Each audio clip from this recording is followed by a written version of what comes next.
Thank you, ladies and gentlemen, and thank you, Dr. Walker, for the invitation to be part of the NCVH Digital Series. I think this is an essential and important aspect of our education and training to maintain everything that we were trying to do before coronavirus. As we know, we will all be up and running and back to usual soon, but this is an excellent aspect of staying attuned. So what I was going to talk about today was management of critical limb ischemia from the radial approach. I'm from New Braunfels, Texas, and I'm an interventional cardiologist. I have no disclosures. The radial access landscape, as of 2012, adoption of transradial access has exceeded 30% in coronary procedures in the United States. In America, we've obviously adapted to this a little bit slower than the Europeans. They've been doing it for quite a little bit longer time, but the peripheral space is a new area. Largely, it's been limited by the lack of dedicated extended length equipment. Fortunately, we've had a number of companies that are willing to try and provide access to that space by increasing the length of our catheters, the length of our wires, and the length of our balloons to make it safer, more accessible, and improve our outcomes. So why would we go transradial? Many factors do complicate femoral access. Bilateral hostile groins, which we're all aware about. Bleeding complications are something that everybody needs to be concerned about and worry about. Bilateral infrainguinal lesions that can complicate the access as well as the availability and deliverability of our products, such as our stents and balloons. And then the presence of kissing iliac stents or bifurcated aortic grafts. So why radial? Utilization of the radial artery has actually been quite successful for the coronary space. There's been a number of studies which have been performed which showed reduced access site complications. It avoids difficult sheath placement, allows for shorter ambulation time and shorter discharge time, which both our hospitals and outpatient centers do appreciate, and it eliminates the need for the femoral artery access. Most importantly, patients do tend to like it a lot more. So your patients are a lot happier. You know, what I've always said is that we could stand on our head and we could do jumping jacks and do the best case ever. But if the patient gets a hematoma, if the access is difficult, if there's bleeding, that's all they're going to remember. So the access and the comfort is a very important aspect. So the RIWAL trial was one of the initial trials that looked at radial versus femoral access for coronaries in patients with acute coronary syndrome. So it was a randomized parallel group multi-center trial, looked at major complications. And as you can see from the access here, radials had a 1.4% major complication versus femoral of 3.7%. And this is largely due to hematomas and pseudoaneurysms. Reduction in bleeding complications was the important thing to for the outcomes that we're looking for. So in the mortal trial, 32,000 patients that were PCI patients, looking at those two difference between the two, you see a 1-year mortality decrease of 1.1% from 3.9 to 2.8, which is quite significant. In the RIWAL 2 study, it looked at complications in vascular access in STEMI patients. And as we all know, STEMI patients are highly complex patients who have a lot of complicated morbidities and high risk of bleeding. And it found that it decreased major vascular complications by 2/3. And then in the STEMI TRA-TFA trial, basically it decreased major bleeding by about 5%. So then that gives us to, okay, well, how we know that it decreases bleeding, what's it going to do for us as far as getting access into the hospitals, which we know can be difficult, getting these products in. And what we've learned is that this can actually be a beneficial win-win for the patient, for the hospital, and for our outcomes. And so if you look at transradial interventions, they're associated with a cost savings of about $830, as well as a decrease in hospitalization by about 1/2 of a day, which can be quite significant. So when you look at the calculation below, if you have a hospital that's doing 1,000 coronary interventions a year, a 10 to 20% radial adoption, so not even doing all of them, just 10 to 20%, you're saving $160,000. So one of the important things to know is, okay, well, what kind of patients can we do this in? And the most important thing is with radial access versus if you had drug-coated balloons versus any new product, it's really patient selection, which is most important. The arteries of the upper limbs and thorax, we all know of the axillary artery, the thoracic branches, and the brachial artery, as well as the radial and the ulnar artery. Is the patient a candidate? So there are 2 tests that one can do, the modified Allen's and the BARBEAU test.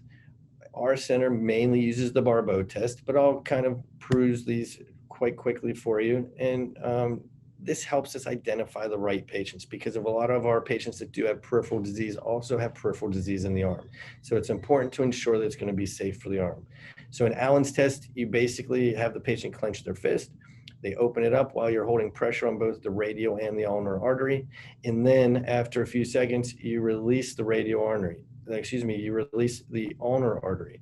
If the hand blanches and if it actually fills with blood within 5 to 15 seconds, that's a positive test. That means that the actual arch in the hand is actually accessible. It's essential that we know that we're not going to lose access and flow to the hand. Our center uses the BARBEAU test because it's a quite easy, simple test to do. And here you use a pulse oximeter. You're actually able to visually quantitate the actual flow, as opposed to just as trying to assess if there's actually flushing in the hand or redness in the hand. And so we're able to see if there's actual pulse oximetry, and we were getting a pulse and flow into the hand. And so here you do a very similar thing where you essentially occlude both the radial and the ulnar artery. And as you see to the left of your screen, to the right of your screen, you're able to follow the oximetry. And so when you start compression, if it's a type A, that's a normal ulnar and radial with a normal ulno-palmar arch. And so you're getting flow if something were to happen to one of the arteries.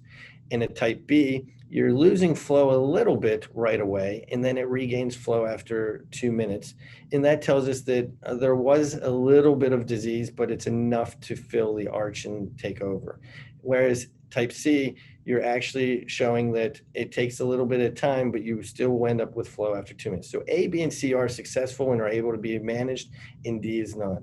One thing that I would like to touch on is after doing this enough and using ultrasound, I have my staff actually do it in reverse. So if one is not working, I do it in reverse since I'm using ultrasound, and I will go into the diseased vessel if I can get access and if that diseased vessel is suitable for the sheath that I'm using, so that I maintain patency in the good vessel and don't access or touch that vessel or risk flow to the hand.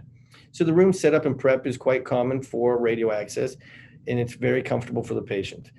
With peripherals, it's ideal to use the left hand. So there is something called a Cobra board, which once we get access, we can actually shift over the body and you can work in your standard position, because a lot of practitioners don't like to adjust what they're doing.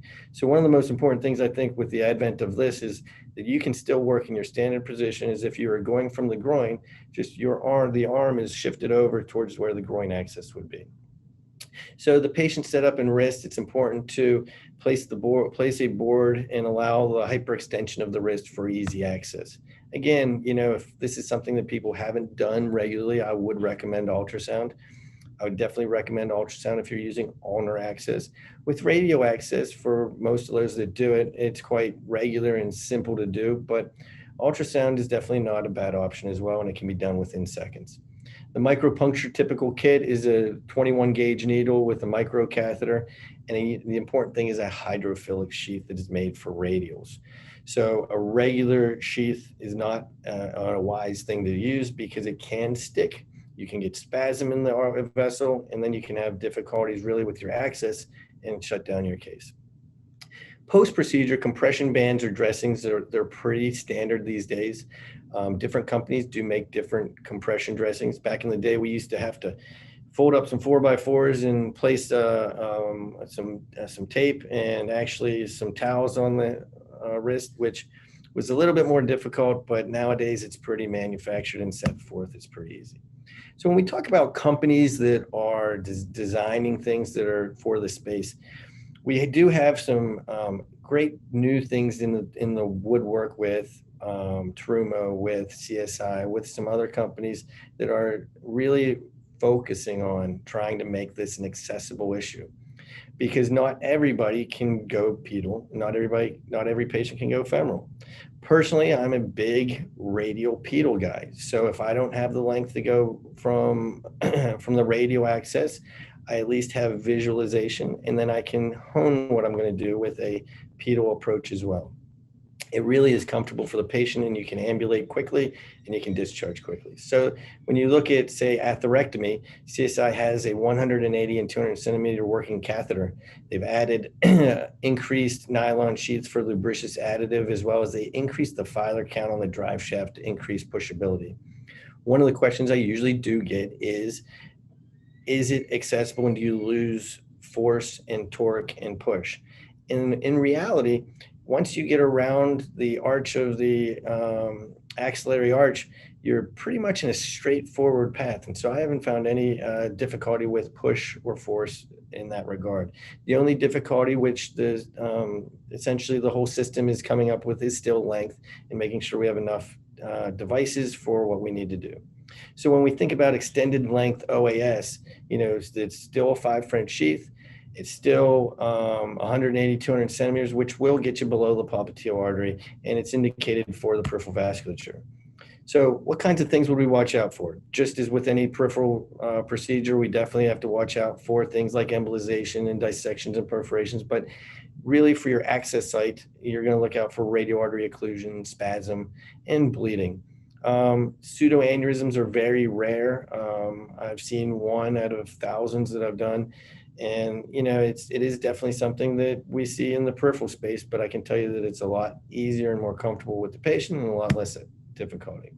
So when we think about how are we going to do this, it's definitely the same as you would with a access from a femoral approach or an access from a pedal approach. And you really need to go into it thinking about your approach and your steps. So you want to really set up your room as how you're going to achieve these goals the best. So if you want to go from the right or the left side, as I noted, if you want to move your hand over, that will be definitely a benefit to you as well. And then you want to anticipate what kinds of things you're going to use. So when we think about recovery and discharge, where at a time where, especially even with coronavirus, our throughput is limited by space in the recovery area. It's by space with administration and regulations, and by staffing. And so recovery is simpler with transradial access. The sheath is removed in the cath lab. There's no need to send patients to a separate waiting area until it's removed. They can be sent back to the rooms or post-op area, and they can be discharged in the same day. So there was a study recently published called the REACH PVI study. So radial access for navigation to your chosen lesion for peripheral vascular intervention. And it was a 50 subject prospective observational single arm study. And what it looked at is it tried to evaluate the clinical results of orbital atherectomy via radial access and looking at complication rates and effectiveness. And it is currently looking at the expenditures and what kind of benefits it will provide for all of us as practitioners. So when we, to sum this up, and when we are kind of trying to put this into a basket of how is this beneficial, really over femoral access, the key is we're trying to reduce access site complications. We're trying to reduce retroperitoneal hematomas. We're trying to reduce large hematomas, which no fault of the practitioner are things that do happen. It allows us to avoid difficult sheath placement. It allows us to ambulate in shorter discharge time, and it eliminates the need of compression. Overall, one of the most important things is it does improve the patient experience. And so, with the management of the critical limb ischemia from the radial approach, a radial pedal approach, I think, is one of the optimal future aspects of where we're moving. I'm excited with it because I know that companies are looking into the space and trying to improve the space constantly. And I appreciate all your time. Thank you very much.